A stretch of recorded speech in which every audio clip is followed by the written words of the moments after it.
Hi అండి. ఈరోజు బీరకాయ మినపప్పు కారం కూర చేస్తున్నానండి. మినపప్పు కారం ఆల్రెడీ గ్రైండ్ చేసి ఉంచుకున్నాను, అందుకని నాకు కొంచెం సులువు అయిపోతుంది. అయితే ఎప్పుడు ఉల్లికారం చేస్తాను, ఈరోజు మాత్రం పర్వదినం కదా, ఉల్లిపాయ వేయడం లేదు, ఉట్టి మినపప్పు కారం వేస్తున్నాను. బీరకాయల ముక్కలు తరిగేసుకుని ఉప్పు చిటికెడు పసుపు వేసి మూత పెట్టేసుకోవడమేనండి.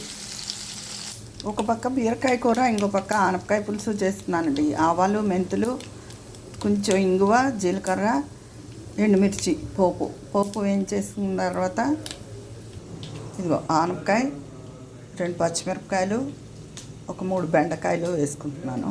ఇంకా మునక్కాడ, చిలకడదుంప అన్నీ వేసుకుంటే చాలా బాగుంటుంది. నా దగ్గర ఉన్న ప్రస్తుతం వీటితో చేస్తున్నాను. పోపు వేగిపోయిందండి. ఇప్పుడు ఈ ముక్కలు ఇస్తాను. ఇందులో ఉప్పు చిటికెడు పసుపు వేసుకుని కాస్త నీళ్లు పోసుకుంటాను. ఇలా నీళ్లు పోసేసుకుని ఇప్పుడు మూత పెట్టేసుకోవాలండి. తగినంత ఉప్పు చిటికెడు పసుపు వేసుకున్నాను ఇందులో. ఇప్పుడు బీరకాయ సంగతి చూద్దామా.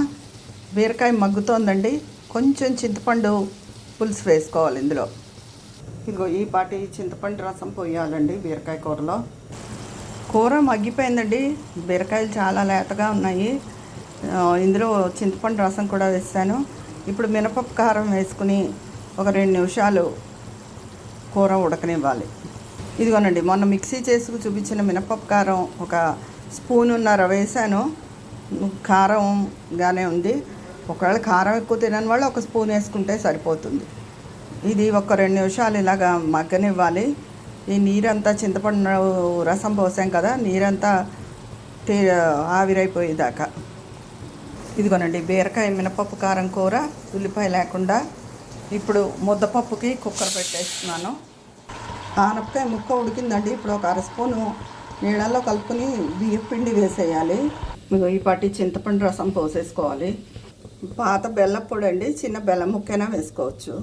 ఇది వేసేసుకోవాలి. ఒక్క రవ్వ. ఈ పులుసు తీయగానే ఉంటుంది.